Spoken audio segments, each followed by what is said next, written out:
Rob, thank you so much for taking the time to being here with me. Absolutely. And this is Rob right here, who is the owner of CrossFit 732 and Long Branch CrossFit. One of the owners.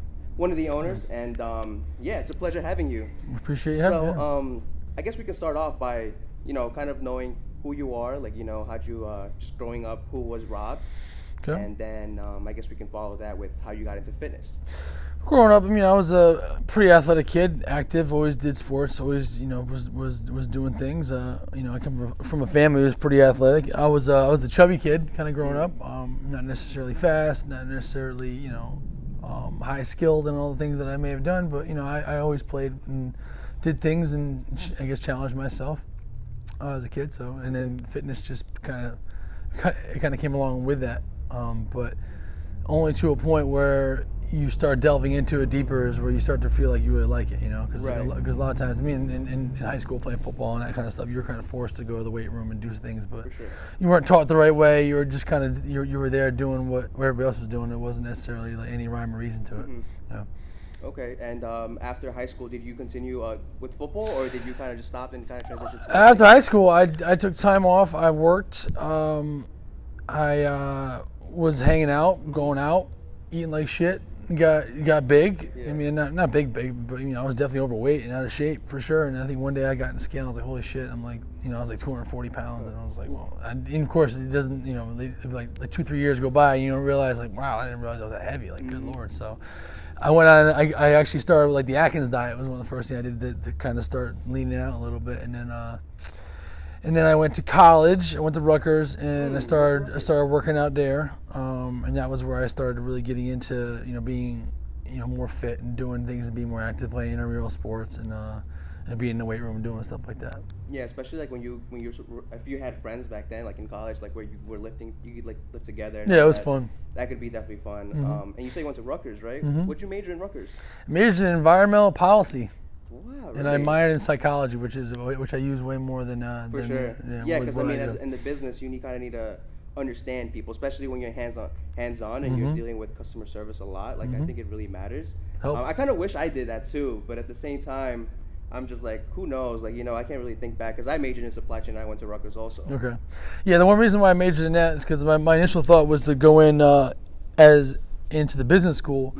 And I thought to myself, if I'm going to pursue a business degree, I'm probably better off getting an MBA. So why go for undergrad in business when I can do something that I want to learn about? So that was my thought process there, and then it kind of spurred into, being a trainer and opening a gym and that whole story. So kind of, how did that happen? Can you talk a little bit about that? Like I want to say the gap, but like the transition from, opening up your gym and kind of maybe realizing like this is what I want to do, or maybe even a step further. Like, how'd you get into training? So there was a job opening at a local place in East Brunswick called Bally's. They're no longer in business, and I saw it online, and I'm like, I can do that. No big deal. So I was always pretty good at interviewing, and I feel I had a decent background in to kind of do that and kind of motivate people. So I got the job, and I slowly started to realize that there's a lot to learn. I think you get your first bullshit certification and think you know everything, and then the more you delve into it, because I always want to learn, the more you realize you don't know a lot at all. And so even now, I've been doing this 10 years, there's still stuff I don't know, and I think the biggest mistake people make in doing anything is thinking that they got everything figured out. So we were trainers there. My partner I met there, and we started a boot camp in a park in Rutgers.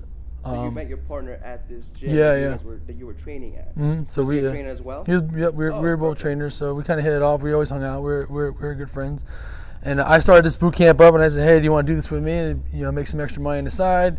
It's in the park. It's fun. So we did that. And then that's cool. At the park. Yeah. So we did that, and our original manager was cool with it because we were still hitting our numbers. Me and him were like the top two trainers. We always sold a lot of PT, and we had a lot of clients, and so he was cool with it because it didn't affect anything that he was doing. So he moved to a different gym, and a new guy came in who was micromanaging kind of because we kind of essentially ran the gym. We kind of did whatever we wanted to do, but we did that because we did what we had to do anyways as far as actually bringing in revenue and stuff like that. You were doing your job essentially. Exactly. So you had a new guy come in who was from a small studio trying to manage a bunch of trainers in a larger gym and trying to tell us what to do. Being young and naive, it was a little bit of course that we were butting heads. But so he found out that we had this boot camp, and then he called up corporate, and DMs got involved, and we got suspended and then fired. Whoa. Yeah. Are you serious? Yeah. That's crazy. So it's funny. We had, the writing was on the wall. We knew it wasn't going to be very long. So we had already applied for a different for a gym that was opening up in Old Bridge, Gold's Gym that used to be in Old Bridge down here. So we had already applied for that because we kind of saw it was going to be a problem with this new guy here, anyways. And so yeah, we got fired from the gym, and it was one of those things where it's like, oh, okay, so it's that easy just to let somebody go. So in my mind, it was just like, fuck it, we're gonna do our own thing. Yeah. So we already trained at this other gym that it was just opening up. It was like perfect timing. It was just opening up, and we started training there and like doing our thing there, and I started our little studio up. I essentially stopped training clients at the gym in Gold's because we had taken a lot of our clients from Bally's to Gold's. And we're doing that, and then I told one of the managers, hey, listen, we're opening up our own studio. And so the one guy acted like he was cool with our face, and then I guess we found out years later that he went to the general manager and was like, I don't know what I gotta do with these guys, I gotta fire them. And the general manager's like, why would you do that? They aren't gonna take people out of here, and if they do, then you start firing somebody. Yeah. But don't punish somebody for going and doing something on their own. So, but that was after the fact. So, but he acted cool with our face about it. So we did that. We opened our little studio up in Mattawan, a little like 900 square foot. So you got pretty much rejected twice. Yeah, I mean, I don't know if it's rejection. It's just met with what it is. When you get people who are doing their thing and actually they want to get more, they want to build more. As a person in a management position, you kind of look at them as your racehorses. You want them to kind of do what your job is, not necessarily for you, but the other people you're going to count on to generate revenue and stuff like that. So when we told him that, he wasn't very happy that two guys who were going to be his kind of lead guys as far as training goes weren't going to be there. So yeah, we eventually moved out of there, and like I said, we had a little small studio, and about 8 months later, we moved to a 3,000 square foot little warehouse by the train station in Mattawan. And then 2 years later, we moved, like I was telling you before, down the hill here in South Amboy. That's 5,700 square feet. And now the one location, 732, is here, and then we're 6,700 square feet. So. Jesus, yeah, and this gym is huge, and I'm looking at it. It looks really. I really like the way you guys set this the green floor right here. Yeah, the turf is always is fun. Yeah, and I was watching some of your Instagram videos from Instagram, and I was seeing like people dancing here, like everyone's having fun. That was so cool seeing that. So like my partner Jerry's always been the really fun outgoing type, and I was always a little more serious one. So we had a good mesh as far as that goes. So he'll have people dancing and doing stuff, and I'll be more the hard ass about certain things. Yeah, that's good though. At least you good cop, bad cop. Absolutely, right? yeah. There you go. You picked the perfect partner right there. Mm-hmm. So, what kind of challenges did you see when you first started? I guess you can say because you moved to a small studio and then you guys, moved here from there to here. Mm-hmm. Now that you're here for a long time, what kind of challenges have you seen with the CrossFit? Just running the business. The biggest challenge in any kind of business, I think, is keeping your funnel full. I think that's a lesson that I had to learn later than I should have. Mm-hmm. You have your people, your core group that you kind of count on. You assume they're going to be there forever. And then people move and things happen and they kind of go away, but instead of continually growing and kind of getting more people through the door in order to alleviate that strain of people leaving all of a sudden, because when it rains it pours. When you get one person moving, there's three that are moving, and you're like, oh shit, what's going on with this? And so that kind of gets your mind down the wrong path. So having a full funnel is something that we're always working on trying to get better at, because it's like having a plan is cool, but working on the business and not in the business is certainly a challenge too. For sure, that's definitely one of the biggest challenges, especially as entrepreneurs, where you're like, this is your baby, you want to be in it all the time, but sometimes you just can't, because then you can't really scale, right? In a sense, right? And then in terms of like the funnel and all that, what are you doing to like kind of alleviate that problem? Like right now, are you using social media? We do a lot of social media stuff. we try and put content up that shows us as a more fun kind of all-inclusive type gym that caters to people who just want to get better. I think there's a lot of times that people put out on social media these perfect scenarios and these elite people that they have in their gyms, and we have some elite people too. There's no doubt about it, but it's not all about them. Right. Because everybody sees that. It's more about the mom who's got 3 kids and a part-time job, and her husband works, overseas or something like that. You know what I mean? That still finds time to come and get what she needs to get done. And it's the people who sacrifice their relaxation time in order to maintain their health and fitness that they want to. So it's kind of showcasing them primarily. I think has been what we try to show more so. It starts with your customers, right? Absolutely, yeah. And then from there, it's word of mouth as well. Word of mouth helps for sure. And then we do challenges. We do nutrition stuff with people. We try and do different things that are a little bit fun. Yeah.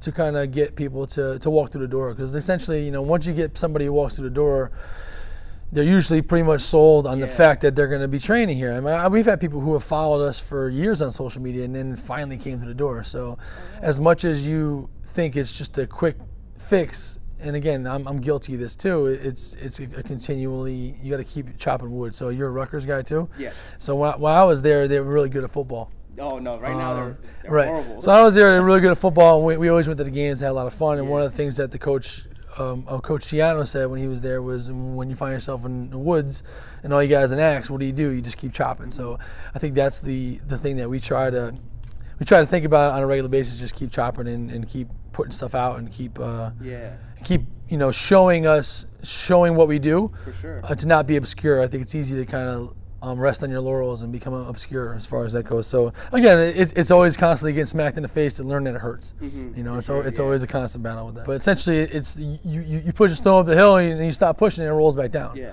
And that happens with anything. Like you're doing work, making progress, and as soon as you relax, oh my God, the thing rolls back downhill. Sure. So as far as being an entrepreneur and having your own business, it's kind of like stocks. Like you want them to trend up. So they're going to be ups and downs, but as long as it's traveling up, then you're in good shape. So having that understanding and not being, I guess not being frustrated by the downturns, because there always is, Right. So when you said that when you mentioned that, keep making sure that the funnel is full, they have pipeline, you have people coming in. Do you have a strategy for that, like in place, like with social media? Because I know that's a big thing that I've realized that a lot of CrossFit gyms are now starting to implement is the social media. And you did mention that you guys are putting out content. What kind of content do you see that works best when it comes to putting out value for followers? I like content personally that kind of just, again, we always try to fixate on showcasing the clients and showing people that maybe watching us that there are regular people doing this too, and it's for everybody. I think CrossFit has a bad reputation of being really challenging, and it's not inclusive, and I think that's the biggest mistake that people assume that it's that way. And I have people who from all walks of life that are doing this, but the thing they don't understand is all they see is what's on TV. Right. All they see are these elite people who are doing crazy shit.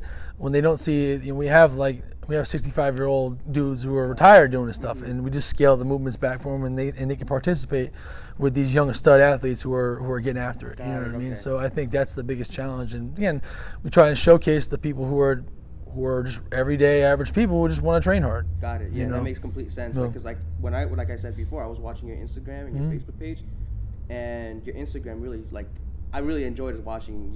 Especially in this specific one, because that's the one that has the most content. And I realized that's pretty cool. They're playing tic-tac-toe, running, and making it engaging. And I was like, honestly, I haven't seen anything like that in any CrossFit gym where they're playing. I mean, as much as we like to take the credit for that, there's a lot of places that are doing really cool things, and the one thing that being in the fitness industry for 10 years now is knowing that you're not doing nothing new. Yeah. You're recycling, you're stealing, you're doing things that other people are doing because you think it's going to fit for your people, and then you might tweak it and twinge it a little bit here and there, but for the most part, it's not new. So what kind of things are you doing to separate yourself then from your competitors, let's say? Separating ourselves from the competitors, again, is just being out in front of people always, and then showing that we're an inclusive place. I think, again, there's a lot of places out there that they cater to people who are these elite athletes, and don't get me wrong, I love training athletes. They're easy to train. Yeah, but they already know. because people who are hard to train are the ones who've never done anything before. So as much as you can have some guy or girl who's been in sports their whole life and have them excel to some crazy level, that's the one thing I try to let them know, because I've trained some pretty high level people before, and I've taken a couple people to national competitions in weightlifting, and the one thing I always told them, listen, you're not naturally good at this. You're a gymnast. You have all this base that was built in sports and athletics leading up to this. That's why you're so good so fast at this. It's not because you're a natural talent. And so people tell them that, and a lot of people believe that, and it's really a misconception. And I like to be the voice of reason and be like, listen, the reason why you're good at this shit is because you've done this, that, and this for 15 years as a kid. You know what I mean? And so that's something that. So as far as getting people to showing what we do is different, again, is focusing on, our people teaching. I think teaching is really important for me, to give people the tools to be able to take what they learn training with us, to go to a regular gym and do a workout and feel like they know what they're doing. Again, I was a trainer years and years ago for a long time, and just doing a workout and kicking somebody's ass is easy. Yeah. Having them understand why they're doing it and doing it really well, and giving them the tools to do it without you, I feel is way more important, because now I know for sure that you can go get a workout if you're away and you'll be safe. You don't need me, but you want me to be there because you're always getting feedback. You're always, you're always getting some kind of criticism that's making you better. But you have a good enough grasp on it that you can do it on your own and be safe and be effective. We've had people over the years that would come back, but I taught the trainer at the gym how to use kettlebells today. And that always made me feel good. So you taught the trainer how to use the shit that they're trying to use with their clients. Because you learn how to use it with us. So that's again, that's something that's important to us. We kind of view ourselves as a school, and I tend to get, again, like probably am right now, a little bit long-winded on explaining things and why, because I want people to understand why. Right. And I completely understand you, because I am kind of the same way as you. When I enjoy something, I really like to talk about it. I go all in. And sometimes you just lose track of what you're saying. Then you're like, okay, what was the question again? So I completely understand, and it's the same way with me. So what kind of challenges did you see because you mentioned that there's different types of people, someone who come from a fitness or, some type of physical activity experience, and then some who don't. What challenges do you see when it comes to the people that don't, and how do you what is it that you look for? How do you help them realize, or how do you teach them? So I think there's two things that people who aren't athletic as a kid or as a teenager that come in with the biggest challenge is going to be movement. They have a hard time moving in certain ways, and they don't have good proprioception, meaning they can't figure out how to get their body to do certain things. I think that's number one or number two, because I think both of these are just equally as important. And the other one is not believing when they can do the shit we ask them to do. So if I'm like, you're doing this, they're like, I can't do that. And it's like, well, no, trust me, I've been doing this a long time. I've seen people who are worse off than you as far as movement, as far as strength, that do that. So let's do it. And then seeing that little light bulb blow up over their head, and they're like, holy shit, I didn't believe that. So, well, maybe you start listening and you'll understand that I'm not going to put you in harm's way. I'm going to make sure we're doing something that's going to be beneficial and something you can do. So the mindset aspect of it for most people who are not athletic, they have to more develop that. But it's cool to see that, because you see people who weren't athletic, didn't have any background, and never really challenged themselves. They get through a grueling workout, and then they're like, they're on cloud nine, Yeah, that's what really, really I find just going to the gym really interesting. That mentality part of it. And like I mentioned before, going to the gym to me is more than just fitness. Yes, it makes you look good eventually. You slim down, but it's like you're more you could think more clearly. You're more focused, and that's what I really, really enjoy from just going to the gym. But one of the things I noticed with the CrossFit is that it's different because you're in a community now, and it's not like you're by yourself at the gym trying to push yourself to do, I don't know, 200 pounds of squats, but you can't. Right. But if you had someone that was supporting you, they'd be like, no, you can do it, because it's a mental thing again. Sure. Next thing you know, you break that PR, and now look at you. Yeah. And so I really, really enjoy that. Well, you have people who are doing it with you or celebrating with you too. Exactly. Because you have people that are around you that want to see you excel as well. Exactly. So tell me about your community. Like, how is what's the community like in here? Like if I were to come in. Community is super supportive. They want to help people because they've felt the benefits of doing this kind of stuff, and they just want to share it with people. Okay. So you have a little bit of a competitive type type nature with CrossFit. It's an important piece of it. I think the thing that separates our gyms from other gyms is we're not focused on that as much.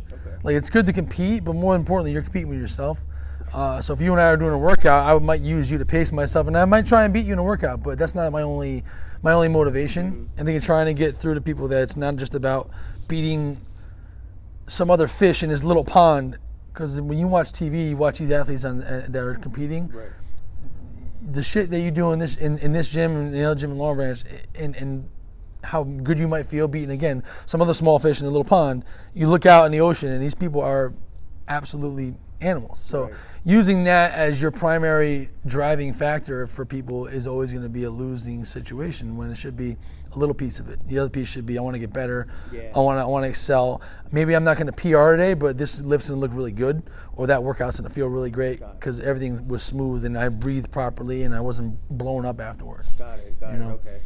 So as one of the owners, what do you do yourself to kind of to portray that to your audience, your customers, and to your coaches too? Like, because it all starts from the top, right? It all starts from the top, and if your coaches see you that you're this type of person who is very, hard working, focused, and you always want the best for everyone, and it trickles down, right? So like, it all starts with, again, the top. It starts with me, yeah. I mean, I always try and lead from the front. When we do these challenges that involve eating well, I try and participate as well and show them tips and tactics how they can do it.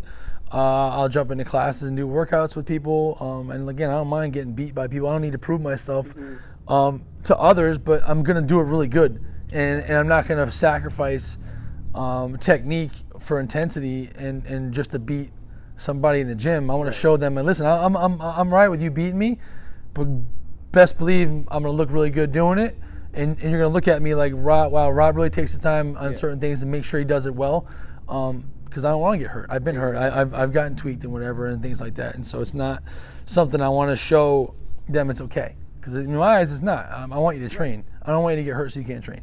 I want you to train every day because I see the benefit of doing it every day. So we have people who train 5-6 days a week and they're feeling a little blown up. It's okay to back off and do the lighter version of the workout. We usually have two versions of the workout every day. There'll be a performance version and a fit version. The fit version is a little bit less technical. The intensity can be there as long as you push it, but people need to understand, like, you're better off with frequency than you are intensity. Got it. So I look at, like, just simple math. If I have a person training 80% 5 days a week, I just do simple math. 80 times 5 is 400. I'd rather them doing that 3 days a week 100%. Got it. Because those 5 days is going to allow them to continue to train. Those 3 days at 100% all out effort might blow them up. They might get injured. They might be in a bad spot. So the frequency with a little less intensity goes a lot further. For sure. And that's also a Soviet weightlifting type thing too. They kind of train 80% for a long period of time, and they might peak here and there, but it's not about peaking all the time. Yeah, for sure. And anyways, you got to rest also. Yeah. That's a big part of it. Rest and recovery, very important. What kind of advice would you give someone who has, I would say, who is so into the gym that person believes is like, no, I gotta go to the gym every day, 5 times a week. That's fine. They can go 6-7 days a week, as far as I'm concerned. But there needs to be other things in place too. I mean, I always like the rule of threes. You have 3 minutes that you can go without air, 3 days you can go without water, 3 weeks you can go without food, or I think 3, something like that. But you get the idea. Obviously, you gotta learn how to breathe. You gotta know what you're doing as far as movements goes. Hydration is super important. Proper nutrition is super important, and then obviously resting and all that kind of stuff. If you have all that stuff in place, you can train every day. Sure. I mean, there's people out there who we have people in the military who are training on a regular basis, like on a crazy level. Yeah. And again, if all those things are in place, you're gonna be able to do what you want to do. But you gotta be cognizant of them too. It can't just be, I'm just gonna go to the gym every day and kill myself and then eat shit, or then I'm not gonna sleep. I'm gonna go party. Like, pretty soon you're gonna hit a wall. Yeah, you're gonna exactly, hit a wall, plateau, and then you're gonna be discouraged. And you're not gonna go back. And I've been there, so I mean, I know how it feels. It's not fun. So, what do you see like the industry going in 5 years? Like, what, and what kind of trends have you seen along? I mean, I feel like the smaller warehouse style gyms are not going anywhere. I think the community aspect of fitness has been drastically underestimated, and a lot of the bigger gyms are now trying to scramble to adopt that thing, but you really can't. as much as they'd like to. Bigger gyms, you mean by like commercial? I mean like global Retro? gyms, yeah. I mean Okay. like retro. Well, I mean big gyms like Yeah. Planet Fitness. Who Gotcha. they might have their certain sects of people, but we always tend to get people who have done that for a while and realize that it's not what they want or it's boring and they're sick of the same routine. Yeah. But the community aspect of these smaller gyms are what get people up in the morning early, and they're like, I want to go to the gym today. Yeah. Not, oh shit, I gotta go run a treadmill again today. Like that's not, for most people, they don't have the discipline to do that on a regular basis. Now you might get to a certain point in your training that you love training so much that you can do that. And I applaud that. There's like, as far as I'm concerned, as far as my experience, there's very few and far between who will go work out and train alone on a regular basis. Yeah. For sure. Okay, but what about the CrossFit industry in itself? I think CrossFit is like anything else. It's going to contract, and the founder of CrossFit, he said that the cream's gonna rise to the top, and we always have people complaining about shit gyms that don't do it right, and eventually they're gonna go away because the people who are there are gonna see what's going on in other places and want to go there, and so they might, it might be a bubble. And it might burst and contract down to something that's more manageable. But as far as the penetration in the population, there's still a lot of room. I mean, there's a lot of gyms in the area that are doing similar stuff. It might be CrossFit gyms. It might be a warehouse gym that does XFit or whatever. It's all the same shit. Yeah. I mean, they have their different philosophies. All CrossFits are different. A lot of people don't know that. They have different philosophies. They have different skill sets. They might specialize in a certain aspect of fitness. It might be more endurance based. It might be more powerlifting based. It might be more weightlifting based. So they're all different. It all varies. Just because it says CrossFit doesn't mean it's the same thing. For sure. There's certain aspects of it that might be the same, with the workout of the day and the high intensity metcon. But for the most part, I mean, it's going to be different everywhere you go. Got it. So I tell people, like, listen, we're not the same as this guy down the street. We're different for these reasons. Come check it out. Come train with us, and this is why you're going to do better here than any other place, because we have a couple things that are more important than what you might want. You know what I mean? You may want the things that we offer more than just a place to train hard. So I don't know. Okay. That makes sense. Got it. Okay. So like, how do you ensure your members are getting the right training and just getting the full experience? So there's something I was thinking about recently too, which is perfect for this. Is there's kind of 3 C's I think that are important when it comes to having a business or having a gym per se. Be caring. You have to care about what they're doing. So you have to know what your clients want, and you have to try and deliver what they want. Need to be consistent, right? Yeah. You got to be consistent in how you're delivering the service. And the type of service that you're delivering. If you have one person who is a great coach and really motivating and is a stickler for good technique, and you got somebody who just doesn't give a shit, that's not consistent, and it's not and the gym will pay its price for that. And then the other one would just be committed, just being committed to the clientele and who's here. Like, as far as obviously, again, we talked about funnels being full and having more people come through the door, but you can have a million people coming into the gym every month and a million people leaving. It doesn't matter. So I'd rather have a gym that's got 100 people who know that we're committed to them and they're committed to us, than 1,000 who are in and out. Yeah. So you're focused on those. So you want quality people. Yeah, exactly. Yeah. So how do you transition that, or how do you transfer that, the consistency, the caring, the commitment with your other gym, Long Branch? Well, Long Branch is the one I primarily run. My partner Jerry runs this one. It's just being consistent, and we have team meetings on a regular basis where we get together. I know he does too, and talk about how we're delivering, what we're doing, and we kind of get on the same page as far as cues and coaching. And we tend to get together and talk about the clients and what's going on with them, and saying it could be Jack and Jill have an issue with their marriage. Yeah. Like, let's keep that in mind. We talk to them, whatever it might be. Like, there might be some issues with the family. They might have some sickness that they're going through or something like that. But being, having everybody on the same page and, showing the clients that we care about what they're doing, because we truly do. It's not just we're doing this for business, but to get other coaches who may jump into a class that I normally run, having them up to speed on what's going on is important too. Yeah, for sure. And I always found that kind of interesting to see what gyms do in order to have everyone on the same page with the trainers and coaches and all that. what kind of values do you see or what kind of values do you look for when you're trying to hire a coach, or someone new? Attention to detail. Mm-hmm. Gotta care. You have to be doing it for the right reasons. Because you're not gonna get rich being a coach for CrossFit or whatever. You know what I mean? So you might be able to if you're on Instagram and modeling for a year. Yeah, you know what I mean? But then it all goes away. Nowadays. So, you have to care. It has to be within you. Then we have people that are coaches that started training with us. Mm-hmm. So they already been through the washer a bunch. So we don't necessarily go outside and look for people. We usually bring them up. I'd rather train people up than.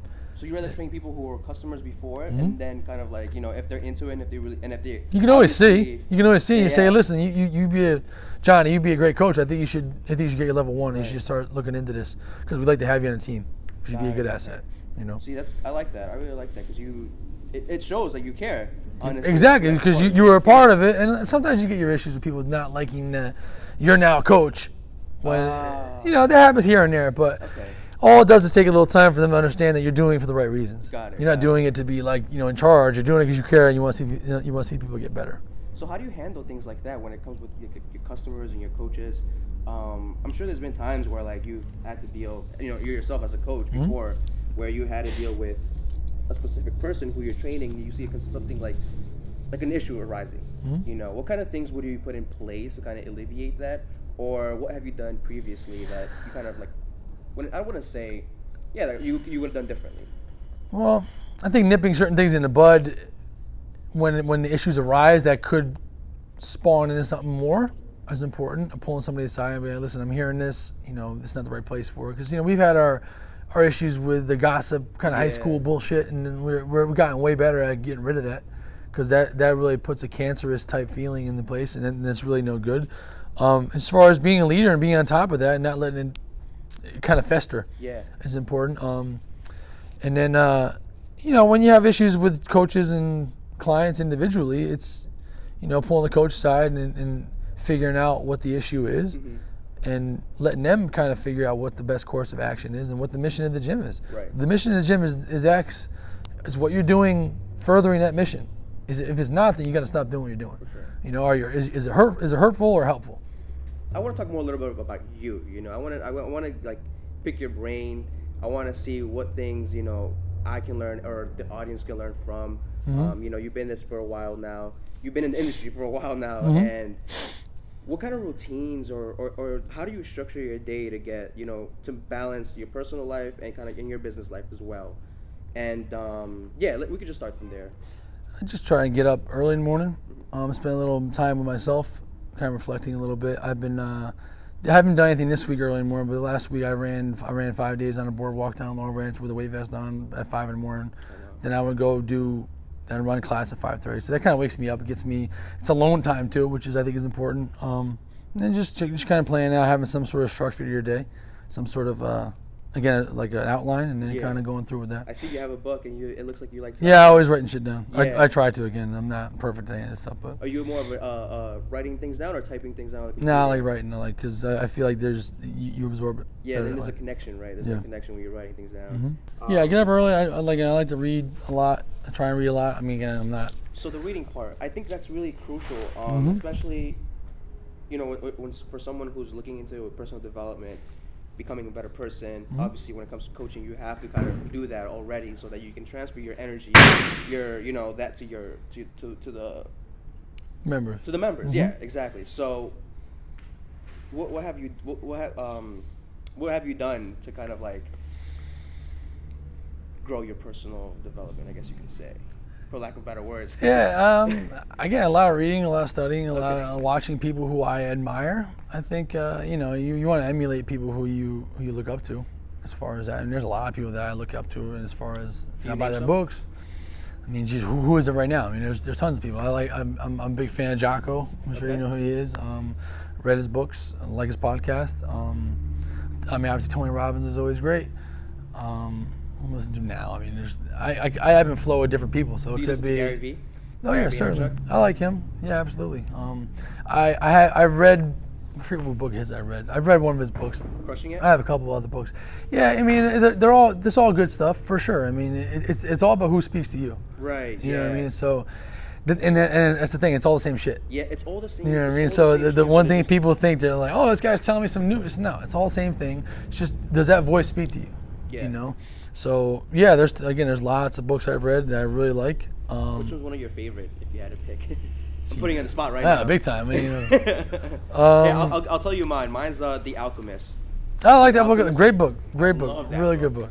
I mean, anything that reminds me that I'm in control of what I'm in control of. Yeah. And not a victim, you know, and I think, and it's always that constant reminder because the world's pulling you into that victim status. It's also because of the social media nowadays. Like, you want to. I'm reading this book called The Subtle Art of Not Giving a Fuck. I've read it. I've listened to it on tape actually. Oh, I've listened to it. I was it's actually good on tape too because yes, he speaks well. Yeah. I was literally recommended that last night Yeah. because I was talking to someone else and he's like, you gotta read that. You gotta listen to that in audio because it's funny. Mm-hmm. It's funny. So yeah, I'm like kind of like what you said. Like it tells you, or that book, it makes you think twice about like your what you're doing. Yeah. And like what the book says is it's a counterintuitive approach, and I'm only 3 chapters in, and it's already changing your. That change like. It's a good book then. That's a good book. It makes me think is like is this how I am or maybe I'm not like it's like. No. In a sense, I can relate, which is why I like this book also. Sure. And yeah, I don't know. It's just I'm really enjoying that book right now. Yeah. It's such I think one of I just thought of it. One of my favorite books is Mindset by Carol Dweck. Mindset. No, I've never heard that one. Really, she's a psychologist.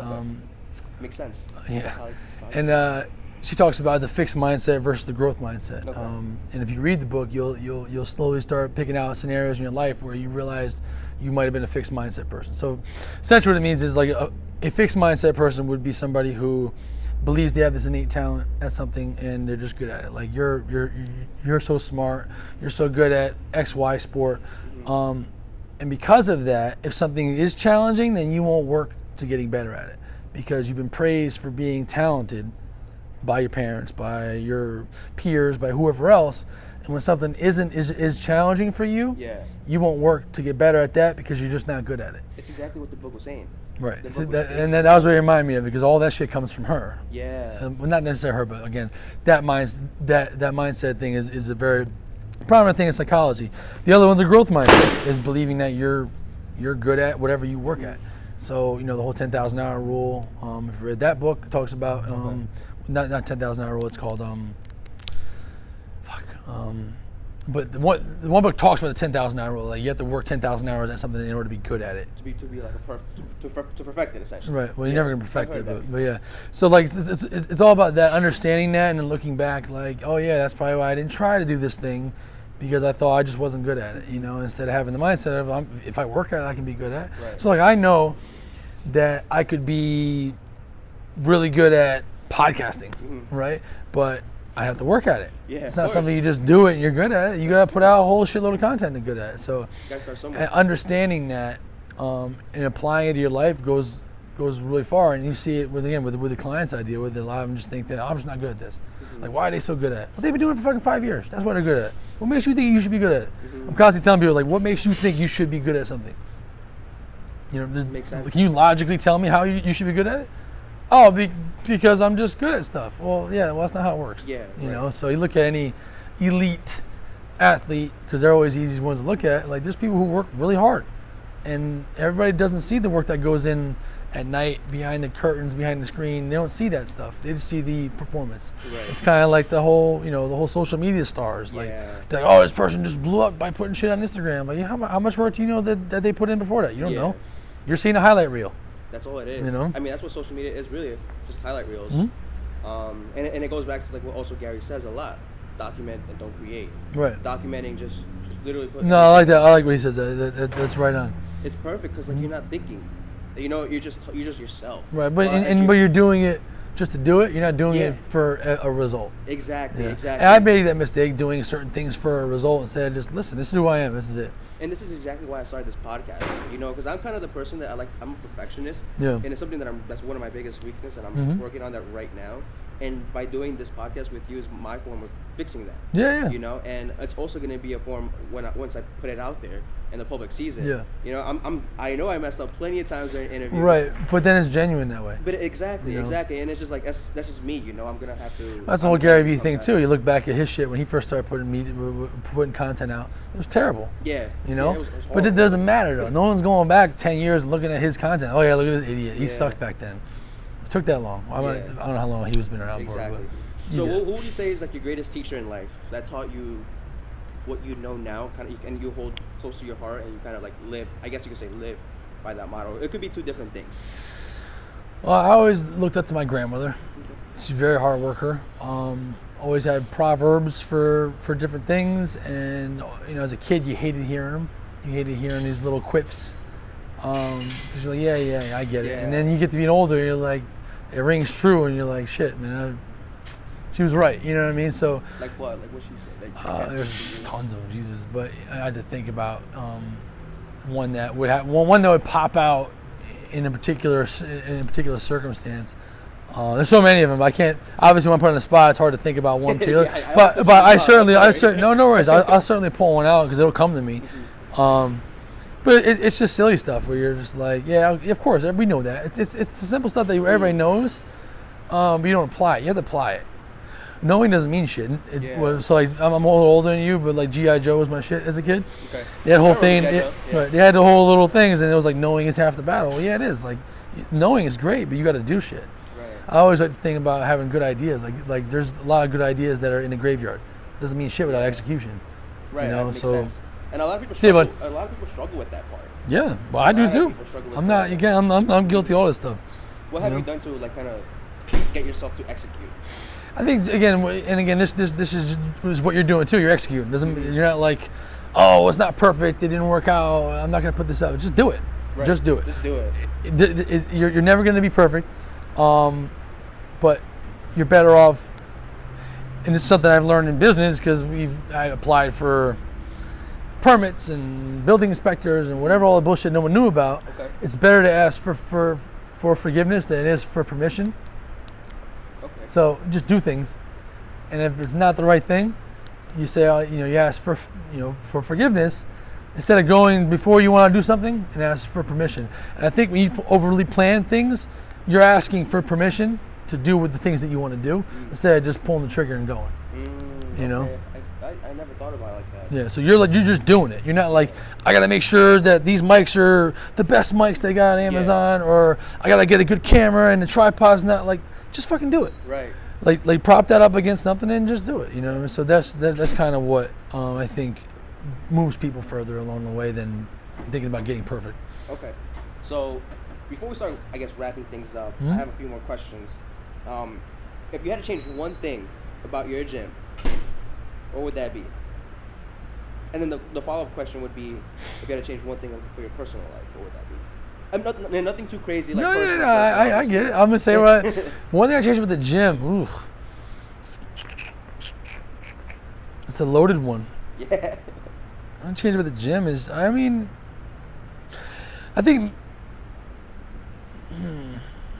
me taking things too personally within the gym with certain things, and not being too close to it sometimes. I think.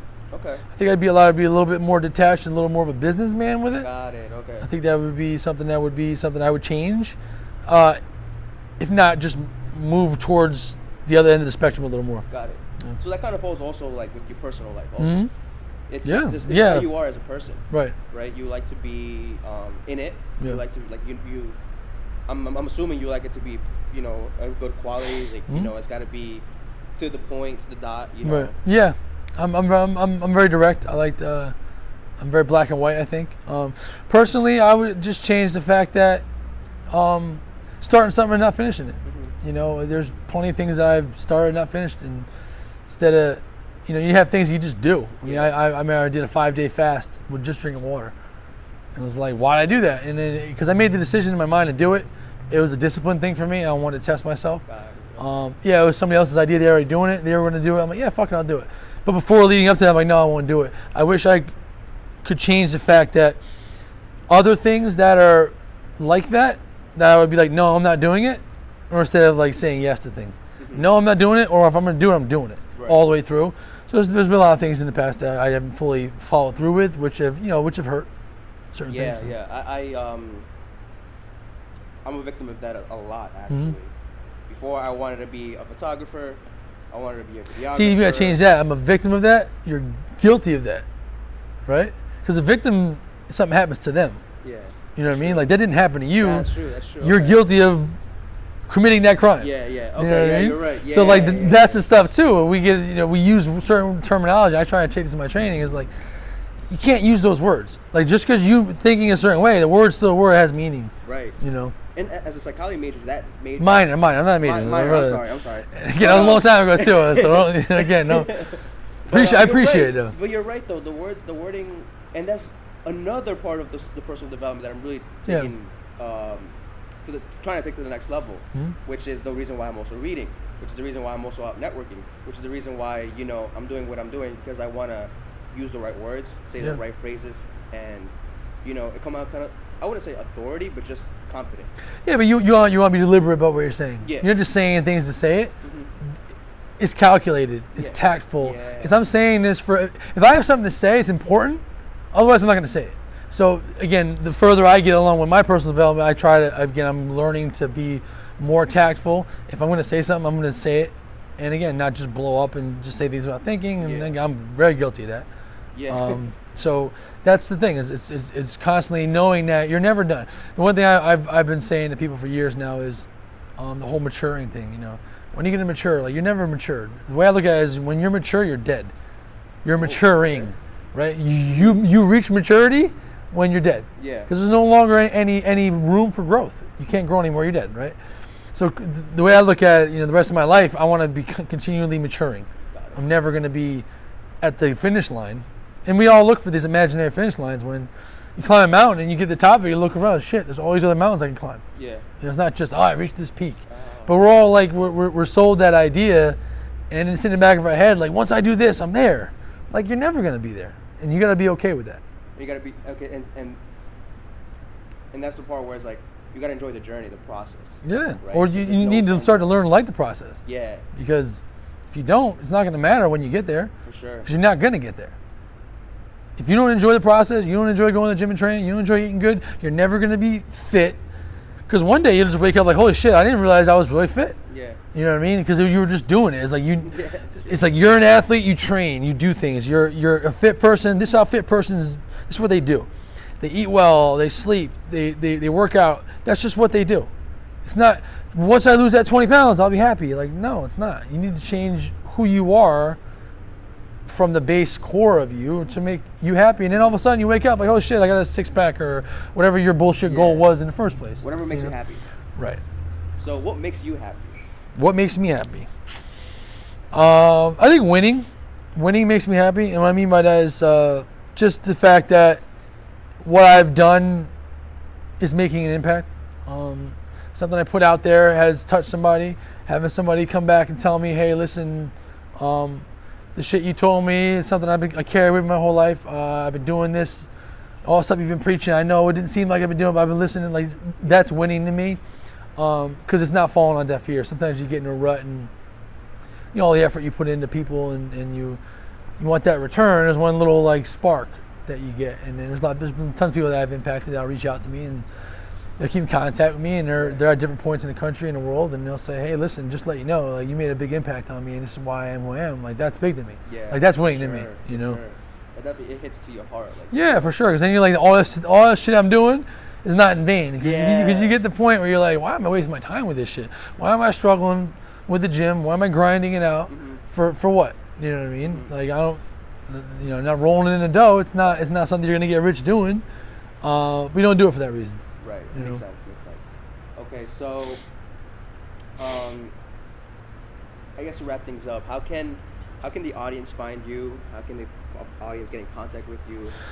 So I obviously the gym page, we have Absolute Strength Gym is the one in Long Branch. Okay. That we have the Instagram. CrossFit 732 is they have an Instagram as well. I have my own personal Instagram is MTFU Mindset, Okay. which means man the fuck up. Hey, there you go. That's something that I've been like preaching and pushing through for a long time. It's something I try to live my life by. Just man up. How do you spread that message? I'll do little quick videos. I'll wake up in the morning. I pull this from Jocko. I take a picture of my watch when I wake up and get out of bed. Just little things that I see that intrigue me. Stories that I like. Little lessons that I've had a little epiphany. I'm very big on I can't think of the word, but I guess comparing things. So like it's raining outside and like having a comparison to that to another aspect of your life. I can't think of the word like right now. My brain's like. But you know what I'm saying? I put little snippets up on there. Got it. Okay. Obviously Facebook, Rob Esposito on Facebook. I mean, I'm all over that stuff. Got it. Okay. So. There you go, guys. Yeah, check it out. Reach out to me. I'm I'm not like any public figure or whatever, but I certainly would respond back to people because I like to be help people out, whatever. For sure. You know? I mean, you're facilitating this. You're facilitating the whole health mindset. You know, in the back end. Mm-hmm. You know, any last words of advice for anyone that's watching this? Maybe other gym owners that maybe are struggling or that want to open up their own gym. I think if you want to open your own gym up, you gotta have a good why. It has to be a good reason. And like I said, for us initially, it was fuck them. They fired us. Let's do our own thing. Got it. It's gotta have a good why, and then obviously you gotta like people, man. You can't be a not people person, but just do it. Just put the one foot in front for it. What's the worst that can happen? What do you got to lose? Yeah. That was one thing I told myself over and over again. What do I got to lose? Like, what am I gonna lose some money? Yeah. Some time in my life? At least I give it a shot. Right. You know, so I think that's important to go in and all in and not be afraid of the repercussions. And even now, when a successful gym owner, I mean, you're still afraid of failing. Yeah. You know, still that fear there, but knowing it's just fear. Yeah. And I have control what I can control. If I'm not doing enough to drive the business, that's on me. Right. It's failing because of that, not because the market's bad. It's a cop-out. It's bullshit. Right. All right. You know? Well, there you go, guys. Again, Rob, thank you so much. You got it. Thanks for having me. Appreciate it. Yeah, sure thing.